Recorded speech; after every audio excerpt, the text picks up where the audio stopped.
शिक्षा चिकित्सा भरपूर रोजगार है, उज्जवल भविष्य का यही तो मूल आधार है।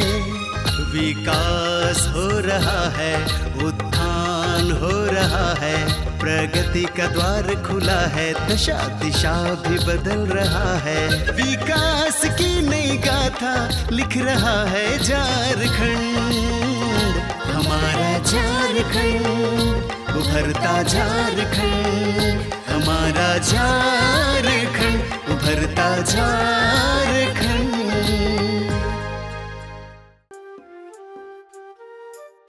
नमस्कार, जोहार।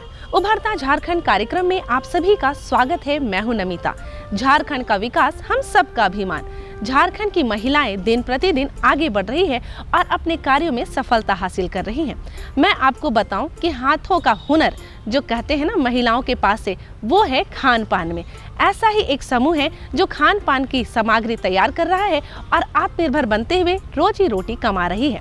आइए बिना देर के आपको भी दिखाते हैं इन महिलाओं के समूह के द्वारा किया जा रहा है ये कार्य, जिसमें ये अचार, पापड़ और बरी अर्थात विभिन्न प्रकार के और भी खाद्य पदार्थ बना रही हैं।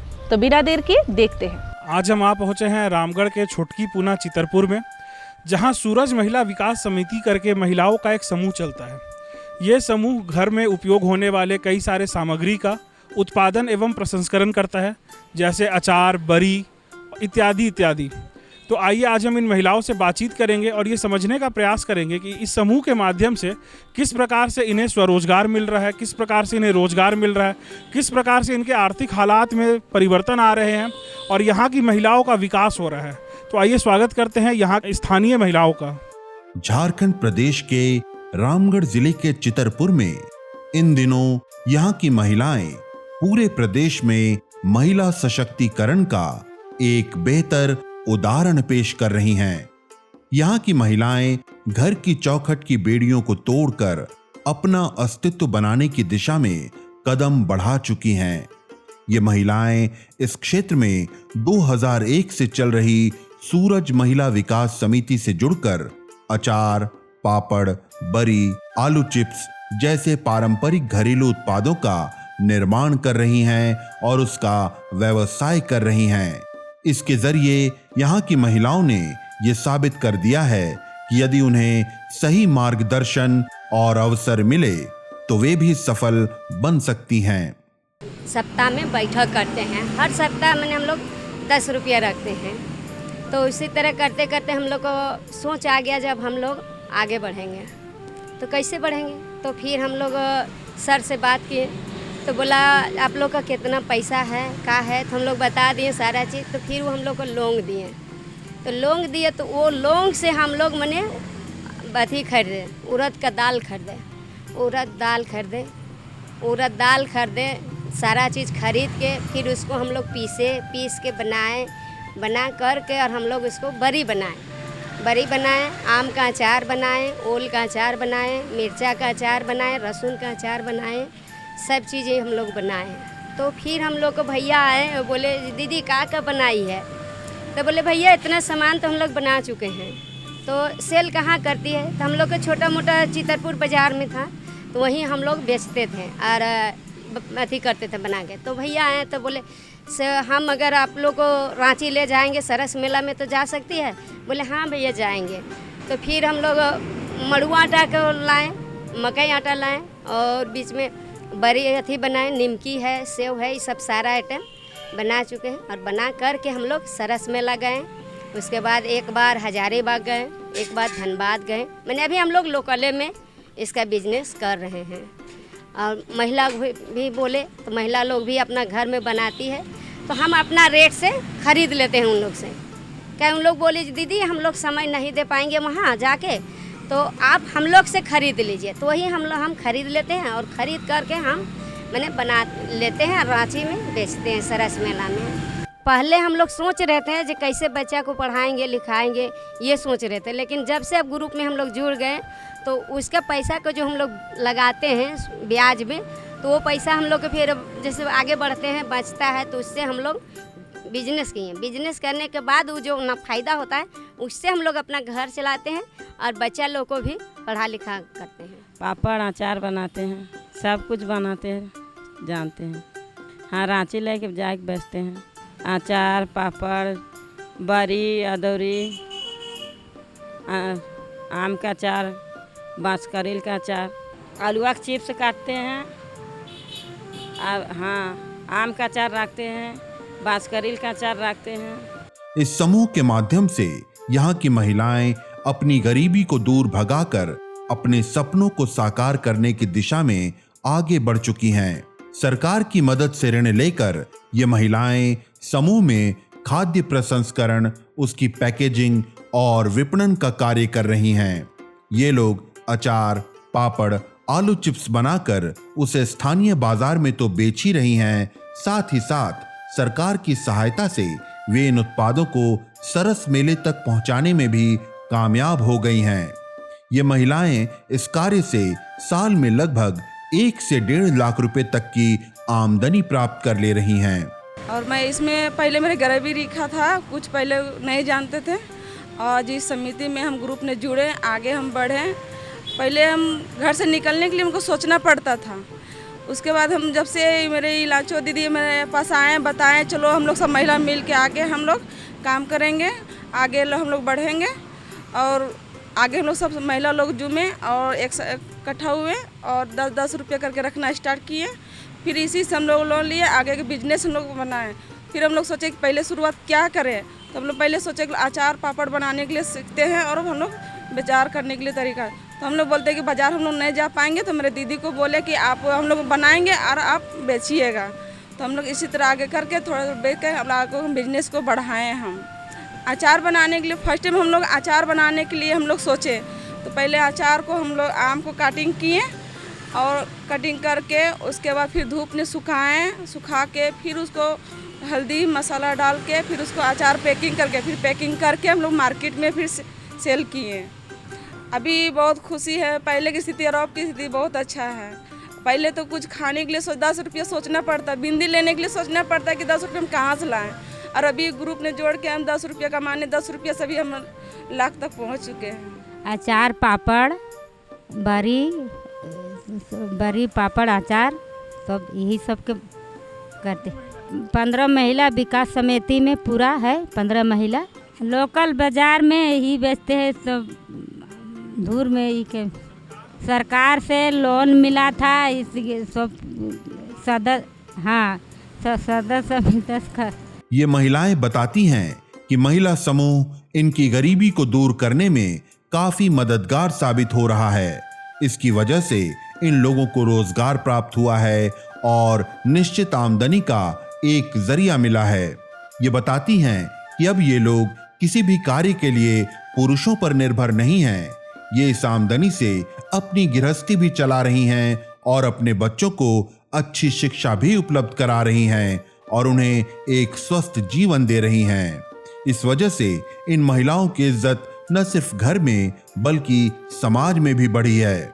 इस समिति से हमको बहुत मुनाफा या लाभ हुआ है। हम आचार पापड़, बरी वगैरह ये सब चीज़ बनाते हैं और प्लस रांची जहाँ मेला उला लगता है उस जगह पर हम बेचते हैं। इससे हमको बहुत ही 1 से 1.5 लाख तक का मुनाफा होता है। बदलाव आया है कि जैसे हम लोग कुछ पैसा रखते हैं तो उसमें अपना भी जैसे कि पैसा का ये लगाते हैं, परसेंटेज लगाते हैं, प्लस सरकार द्वारा भी हम लोग का लोन वगैरह मिलता है। सरकार से तो एक ही बार मतलब इस साल में जैसे कि हम लोग ग्रुप पैसा निकालते हैं लोन वगैरह, तो हम लोग जो भी इधर मुनाफा होता है उसमें से परसेंटेज करके हम लोग जमा कर देते हैं। अभी अचार पापड़ है, साबुन वगैरह ये सब कितना चीज़ बनाने का थी है समिति द्वारा, हम लोग उस सब भी काम कर सकते हैं।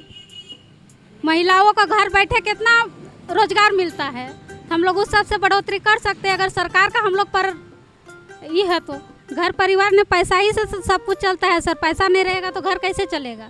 तो पैसा कमाने का उपाय तो हम लोग को करना ही पड़ेगा, आगे बढ़ने का रास्ता तो देखना ही पड़ेगा। समाज के महिलाओं को यही संदेश देना चाहते हैं कि कोई घर बैठे नहीं रहो, सबको रोजगार में जुड़े रहे। आम का है, आंवला का बनता है, लहसुन का बनता है, मिर्चाई का बनता है। बहुत सुधार हुआ है, पहले बहुत दिक्कत होता था लेकिन कुछ कमा के ठीक ठाक अब हो गया है। बहुत घर बना लिए, यही मतलब बिजनेस करके अच्छा रहन सहन रहते हैं, बच्चा का भी अच्छा परवरिश करते हैं, पढ़ाते लिखाते हैं। जैसे अपना हस्बैंड का आगे मतलब कुछ अथी नहीं करना पड़ता, अपना कमाता है तो अपना बच्चे को खिलाना पिलाना पढ़ाना लिखाना ये सब मदद करते हैं हम लोग। वही तो बोल रहे आगे बढ़ाएंगे मतलब और बिजनेस थोड़ा अच्छा से चले तो ठीक है, और सब महिला सबको जुड़ाएंगे, बोलेंगे सब अपना अपना सुधार करो। सूरज महिला विकास समिति की महिलाओं ने ये साबित कर दिया है कि अगर इच्छा शक्ति हो तो सफलता के आगे कोई बाधा नहीं आ सकती। यहाँ की महिलाओं ने समूह में मिलकर अचार, पापड़, बरी जैसे उत्पाद बनाकर खुद को सफल किया है और लोगों को प्रेरित किया है।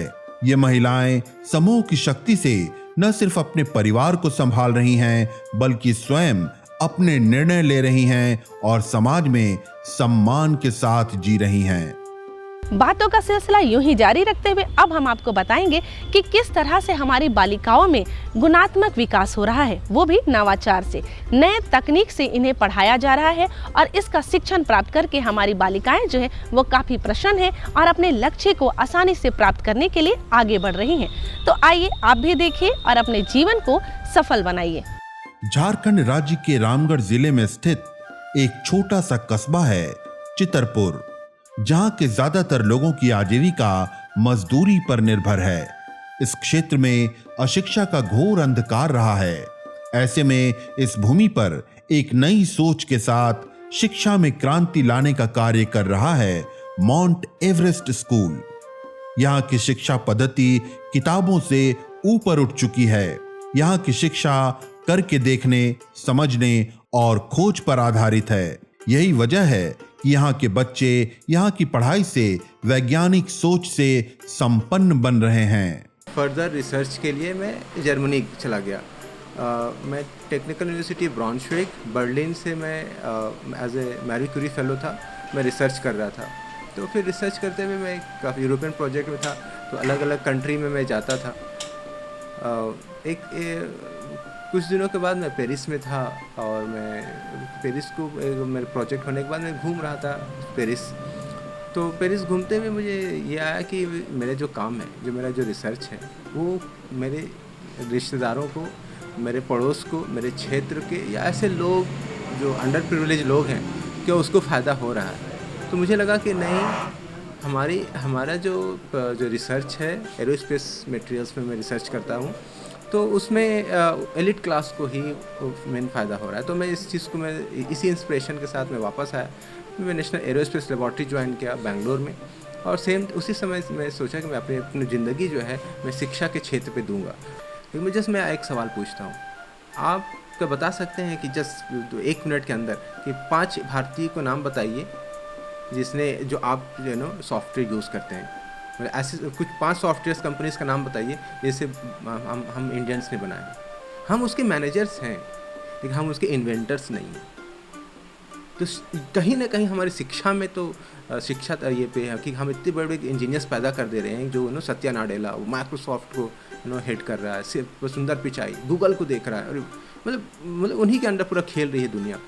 लेकिन वो लोग बनाए क्यों नहीं? गूगल चला तो रहे, ठीक है, हमें चलाना आता है, लेकिन हम बनाने वाले क्यों नहीं हो रहे हैं? हम पहले क्यों नहीं कर रहे हैं? दूसरे नंबर पे क्यों आ जा रहे? तो इसी पे ये था कि ये कहीं ना कहीं हमें ये सोचना होगा कि चाइना क्यों मैन्युफैक्चरिंग हब पूरी दुनिया में बना हुआ। उसने स्कूल एजुकेशन पे रिफॉर्म किया, इन्हीं सटल चीज़ों के साथ। क्योंकि आज जब पोस्ट मैन्युफैक्चरिंग एरा पे आ रहे हैं, जब मैन्युफैक्चरिंग रोबोट्स कर रही है, तो उस समय अब नीड क्या होगा कि चीज़ें जैसे से इवॉल्व हो रही है। क्या हमारा स्कूल सिस्टम इवॉल्व हो रहा है? क्या हमारी शिक्षा के अदर एस्पेक्ट्स पे सोचा जा रहा है? तो इसी के लिए हम लोगों ने काम करना शुरू किया, और हमारा जो नया कैंपस अभी हमारा बन रहा है, उसका थीम यही है कि a school without wall, without text book and without desk. 2015 में शुरू हुए इस स्कूल में बच्चों को शिक्षित करने के लिए नवाचार को अपनाया जा रहा है। यहाँ बच्चों को गतिविधि आधारित तथा प्रयोगात्मक तरीके से विषय को समझाया जाता है। यहाँ बच्चों को विज्ञान के सिद्धांत रटवाने की जगह उसे करके या दिखाकर समझाया जाता है। ऐसी शिक्षा पद्धति से यहाँ के बच्चों की अवधारणा बहुत जल्दी स्पष्ट होती है तथा वे आत्मविश्वास से भर जाते हैं। इनकी गतिविधि को देखकर इंजीनियरिंग कॉलेज के विद्यार्थी भी चकित रह जाते हैं। हमारा स्कूल माउंट एवरेस्ट 2015 में इस्टेब्लिश्ड हुआ। उसके बाद से हमारे स्कूल में नवाचार का एक दौर सा चल गया। हम आज हमारे स्कूल में डवे और बहुत अच्छे अच्छे जो हमारे एजुकेटर्स हुए, चाइल्ड साइकोलॉजिस्ट हुए, उनके कार्यों को हम अपने स्कूल में करते हैं बच्चों के साथ। जैसे मैं कुछ एग्जांपल देना चाहता हूँ कि अगर हम लैंग्वेज के पेपर को देखें तो बच्चे यहाँ पर कहानी पढ़ने के बाद, अपने किताब को पढ़ने के बाद, लाइब्रेरी से बुक लेके उसके बाद खुद से कहानियों की रचना करके अपने लैंग्वेज को सुदृढ़ करती है, मजबूत करती है। और उसके बाद अगर साइंस की बात की जाए तो हम एक्टिविटी बेस्ड साइंसिंग करवाते हैं बच्चों से। इसमें बहुत सारे प्रैक्टिकल करवाए जाते हैं हमारे द्वारा, और कोशिश ये रहता है कि बच्चों को रोज़मर्रा के चीज़ों को लेके ही हम कुछ प्रैक्टिकल करवाए, जिससे उनके ऊपर आर्थिक दबाव कम पड़े और बच्चे आसपास के चीज़ों के साथ कुछ नया कर पाए। ये हमारी साइंस। और मैथ्स की जहाँ तक बात रही तो पिटारा बॉक्स, सभी बच्चों के पास एक पिटारा बॉक्स है, उसमें स्केल्स और जितने ज्योमेट्री बॉक्स और टेप, फेविकॉल सब उसके पास है, जिससे नया कुछ अगर बनाने की बात की जाए तो वो खुद क्लास में भी बनाते हैं, जिससे बनाने के दौरान वो कुछ चीज़ों को समझ पाते हैं। तो जो मेथड्स हम यूज़ कर रहे हैं, चाहे वो लेक्चरिंग मेथड हो, चाहे हेरिस्टिक मेथड्स हो, चाहे एक्सपीरियंशियल लर्निंग हो या प्रोजेक्ट बेस्ड लर्निंग हो, इसी मेथड से हम बच्चों को पढ़ाने की कोशिश करते हैं। और हमारा ये प्रयास 10 सालों से इसी तरह से चल रहा है। यहाँ के शिक्षक यहाँ के बच्चों को सोचने वाला, सवाल करने वाला तथा समझने वाला बनाने के लिए कड़ी मेहनत करते हैं। विज्ञान हो, गणित हो या फिर इंग्लिश, हर विषय को समझाने के लिए वे बच्चों के साथ शामिल होते हैं। जरूरत पड़ने पर वे बच्चों को फील्ड में ले जाकर विज्ञान के सिद्धांत को अनुभव भी कराते हैं और उसे समझाते हैं। ऐसा करने से बच्चे विषय को अच्छी तरह से समझने लगते हैं और उस पर नित नए प्रयोग करते हैं। छोटे बच्चे, अगर क्लास 1 के बच्चे हैं, उनको बताना है प्लांट्स, तो हम अपना गार्डन में ले जाके बच्चों को प्लांट्स दिखाते हैं। Types of plants, herbs, shrubs, trees, creepers और क्लाइंबर्स के बारे में बच्चों को बताते हैं, बच्चों को दिखाते हैं। साइंसिंग का मतलब हम बच्चों को अगर इवोपोरेशन बता रहे हैं तो एक कटोरा पानी में धूप में रखते हैं और थर्मोमीटर रखते हैं, बच्चों को दिखाते हैं कि अभी टेम्परेचर क्या था वो नोट करो। फिर 4 घंटा के बाद बच्चे आते हैं और फिर उस टेम्परेचर को नोट करके देखते हैं कि पानी का लेवल कम हो गया, पानी कहाँ गया। तो बच्चे खुद इसको अपने दिमाग में लाते हैं कि हम इवोपरेशन एक्चुअली होता क्यों है, हीट ऑफ द सन के कारण जो इवोपरेशन होता है ऐसा होता क्यों। तो हम बच्चों से काम लेते हैं, साइंस को वो फील करें, साइंस को समझें। इसके लिए हम बच्चों को ज़्यादा से ज़्यादा फील्ड वर्क, मॉनिटरिंग, वो खुद पेड़ पौधों का ज्ञान और सब चीज़ वो अपने सराउंडिंग से उसका अच्छा नेचुरल थिंग्स का और मैन मेड थिंग्स का उनको खुद परसीव करें, फील करें। कहते हैं कि मैथ्स सिर्फ पढ़ने का नाम है, लेकिन पढ़ना नहीं, मैथ्स करना भी है। बच्चों को यहाँ पर मैथ्स देखिए, इस तरह से बच्चे खुद बनाते हैं और बना के इसको दिखाते हैं, चाहे वो ये क्लास 3 के बच्चे बनाए हैं। और अगर कुछ भी बताना हो बच्चों को तो इस तरह से बना के दिखाया जाता है, समझाया जाता है। सिर्फ मैथ्स किताबों में नहीं है, मैथ्स हमारे प्राकृतिक में दिया हुआ है, मैथ्स जोड़ घटाव से ही रिलेटेड नहीं है।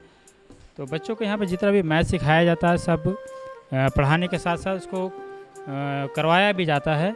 कुछ इस तरह से, कुछ स्टॉल से अगर हमको उसको दिखाना है शेप्स में तो कुछ शेप्स बना के दिखाया जाता है और सारा चीज़ चलते रहता है। हमारा ये रहता है कि हम बच्चों को कितने ज़्यादा अच्छा से उनको समझा सके, पढ़ा सके, उनके साथ ही रहना है, उनको एकदम प्रॉपर समझाना है, लिखवाना है, उनके साथ ज़्यादा से ज़्यादा टाइम स्पेंड करना, उनके प्रॉब्लम्स को सुनना, उनको समझना। प्लस हम लोग का ये मेथड है लर्निंग बाय डूइंग।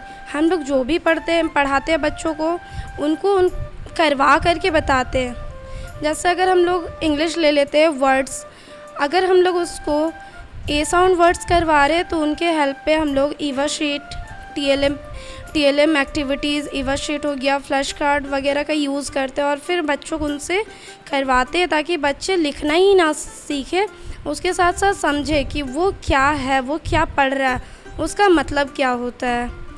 और मीन्स उनको इतना करवाने के बाद फिर हम लोग ग्राउंड पे भी एक्टिविटी करवाते हैं कि वो क्या समझे हैं, उसको फिर क्ले में करवाते हैं ग्राउंड पे, कि बच्चे क्या सीखें, कि वो क्या बता पा रहे हैं अपने टीचर्स को, अपने घर पे जाके क्या बातें कर रहे हैं।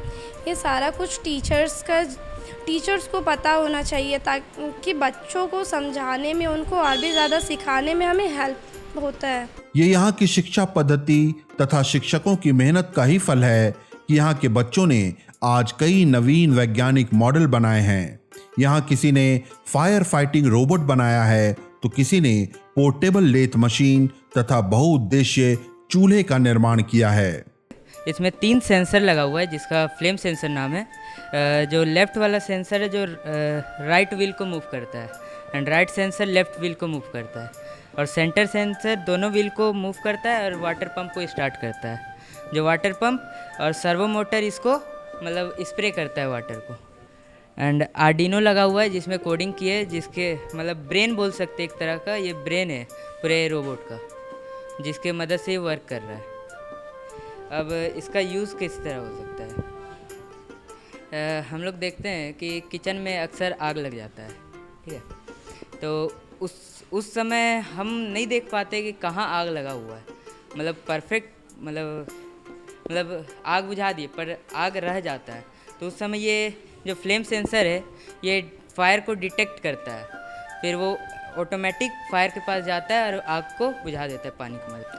आगे इसमें और मॉडिफाई कर सकते हैं कि पीछे सेंसर लगा सकते हैं, अगर कहीं ऊपर आग लगता है, मतलब ये तो ज़मीन के लिए है, अगर ऊपर आग लगता है तो इसमें डबल सर्वो मोटर लगा सकते हैं जो ऊपर भी देखे और ऊपर सेंसर कर सकते हैं।